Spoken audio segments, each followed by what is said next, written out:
사무엘하 16장입니다.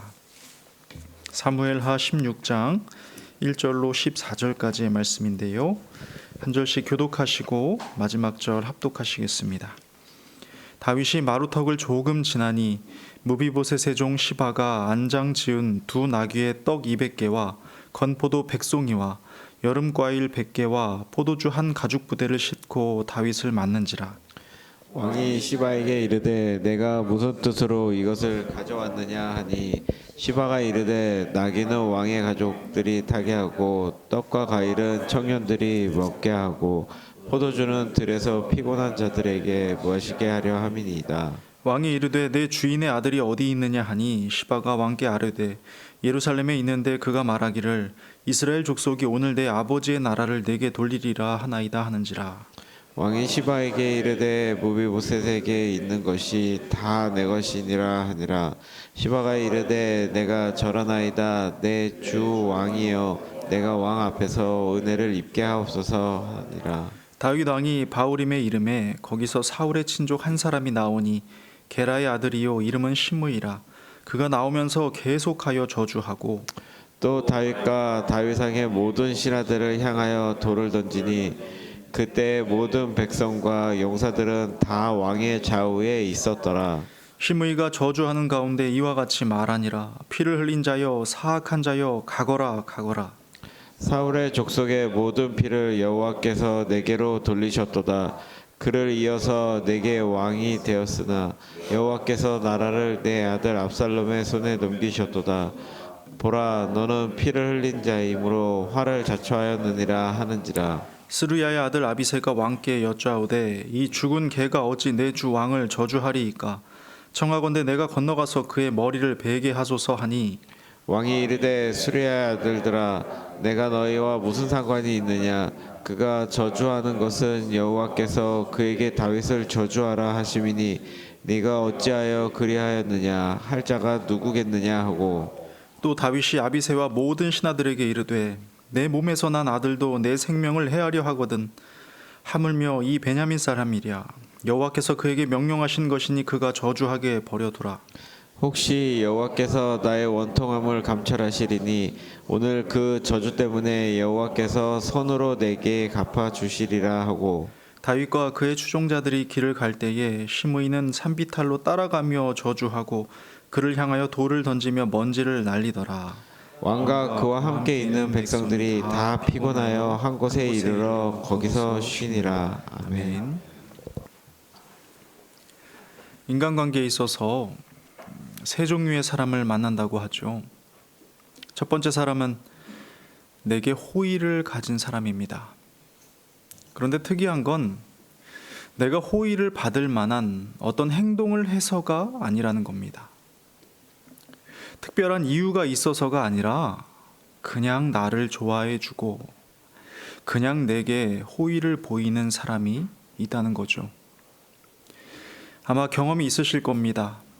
저도 많은 분들을 만나봤지만 이렇게 이유 없이 호의를 가진 분들을 종종 봅니다. 심지어 작은 허물들은 인간적인 매력으로 여기기도 하죠. 반면에 두 번째 사람은 내게 적대적인 사람이에요. 그런데 이것도 이유가 있지 않습니다. 내가 특별히 무슨 잘못을 해서가 아닙니다. 그냥 별로다, 싫다, 나랑 안 맞는다 라는 말로 퉁쳐버리는, 이유도 모른 채 서로 불편한 그런 사람이 있다는 겁니다. 이것도 경험이 있으시죠? 그런데 그런 대우를 받았다기보다는 오히려 내가 그랬던 적이 더 많은 것 같기도 합니다. 마지막은 내게 무관심한 사람이래요. 보통 제일 많겠죠. 날 좋아하지도 싫어하지도 않는, 대개는 이해관계로 얽힌 사람들인 거죠. 그래서 나의 어떠함 때문에 나에 대한 호불호가 갈리는 그런 관계입니다. 이 세 종류의 사람은요, 내가 속한 어떤 모임이든 어떤 공동체든 존재한대요. 대략 이해관계로 얽힌 사람이 70% 정도, 그리고 조건 없는 호의나 이유 없는 적대는 10대 20 아니면 20대 10 정도로 나뉜답니다. 그러니 내가 누굴 만나더라도 이상할 건 없는 겁니다. 퍼센트 불변의 법칙, 다른 데 가봐야 똑같다는 말이 이런 의미인 거예요. 어딜 가도 그런 사람이 있다는 거죠. 그러니 누군가의 호의에 자만할 필요도 없고 이유 없는 적대에 좌절할 필요도 없습니다. 그저 호의에는 겸손히 감사하면 되는 거고 적대에는 묵묵히 자신을 돌아보는 계기로 삼으면 되는 겁니다. 오늘 본문의 다윗에게도 이런 호의와 저기를 가진 인물이 등장합니다. 먼저 호의를 보였던 무비보셋의 종 시바인데요. 본문 1절입니다. 다윗이 마루턱을 조금 지나니 무비보셋의 종 시바가 안장 지은 두 나귀에 떡 200개와 건포도 100송이와 여름과일 100개와 포도주 한 가죽 부대를 싣고 다윗을 맞는지라. 이건 개인이 가지고 오기에는 굉장히 많은 양입니다. 그러니 아낌없이 마음을 담아 가지고 온 것이 분명하죠. 그런데 이 많은 물품을 왕궁에서 도망치듯 나온 다윗에게 가지고 온 겁니다. 현재 정세는 누가 보아도 압살롬이 우세한 상황이거든요. 민심은 모두 돌아섰고 군사력은 물론이요 최고의 지략가 아이도벨까지 압살롬의 편이었으니까요. 그런데 압살롬의 대적인 다윗 왕을 돕는다. 이건 생각보다 간단치가 않은 일입니다. 그래서 다윗도 시바의 행동을 의아하게 여기며 되물었던 거지요. 2절입니다. 왕이 시바에게 이르되 네가 무슨 뜻으로 이것을 가져왔느냐 하니 시바가 이르되 나귀는 왕의 가족들이 타게 하고 떡과 과일은 청년들이 먹게 하고 포도주는 들에서 피곤한 자들에게 마시게 하려 함이니이다 합니다. 네가 무슨 뜻으로 이것을 가져왔느냐? 여러분 기억하세요? 어제 살펴본 가드 사람 이때에게도 다윗은 동일하게 물었습니다. 어찌하여 너도 우리와 함께 가느냐? 나는 정처 없이 가니 오늘 어찌 너를 우리와 함께 떠돌아다니게 하리요 합니다. 무슨 말입니까? 지금 나는 별 볼 일 없는 사람인데 왜 나에게 호의를 베푸느냐는 질문인 겁니다. 이 호의가 자칫 너의 목숨까지도 위협할 일이 될 텐데 어떤 의미로 이것을 가져왔는지 의아해하는 겁니다. 충분히 그럴 수 있죠. 이득 볼 것이 없으니까요. 이득은커녕 불이익이 올 가능성이 훨씬 높습니다. 그러니 가드 사람 이때나 시바의 행동은 이유 없는 다윗에 대한 호의로 보아야 합니다. 많은 사람들이 시바를 아주 간교하고 탐욕스러운 인물로 묘사합니다. 착한 무비보셋을 모함해서 그의 소유를 빼앗으려는 큰 그림을 그렸다는 거지요. 그런데 아무리 생각해도 좀 무리가 있습니다. 왜냐하면 앞서 살펴본 대로 다윗은 현재 도망자 신세이기 때문입니다. 추종자가 조금 있다고 한들 사실 왕의 권세는 상실한 상태이기 때문이죠.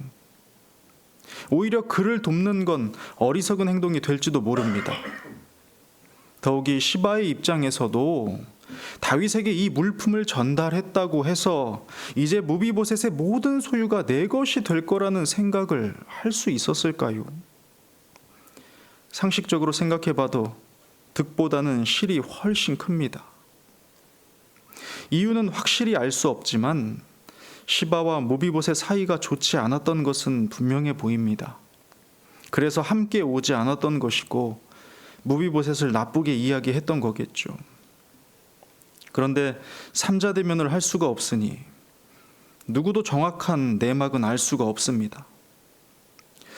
솔직히 시바가 무비보셋을 속였다고 해도 마음만 먹으면 늦게나마 다윗을 따라 나설 수 있지 않았을까요?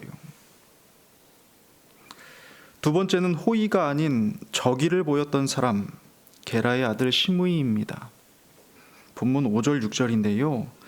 다윗 왕이 바울임의 이름에 거기서 사울의 친족 한 사람이 나오니 게라의 아들이요 이름은 시므이라. 그가 나오면서 계속하여 저주하고 또 다윗 왕과 다윗 왕의 모든 신하들을 향하여 돌을 던지니 그때의 모든 백성과 용사들은 다 왕의 좌우에 있었더라. 시바와 헤어지고 도착한 바울임은 베냐민 지파가 거주하던 장소였고 시므이는 그 지역에 사는 사울의 친족이었습니다. 그런데 다윗이 압살롬을 피해 도망자 신세가 되었다는 소식을 듣자 가까이로 뛰쳐나와 계속해서 저주를 퍼붓고 있는 겁니다. 다윗과는 일면식도 없는 사람이지만 조롱과 분노를 넘어 돌팔매질까지 하죠. 당시 돌을 던지는 행위는 율법을 어긴 자나 신성 모독자, 간음죄를 범한 자에 대한 처형을 뜻했습니다. 시므이는 다윗을 그렇게 여긴 겁니다. 율법을 어기고 하나님의 이름을 더럽혔으며 간음했던 사람으로, 그래서 그에 대한 보응을 받고 있는 거라고. 더불어 네 손에 묻힌 수많은 피로 인해 너도 지금 피를 흘리게 된 거라고.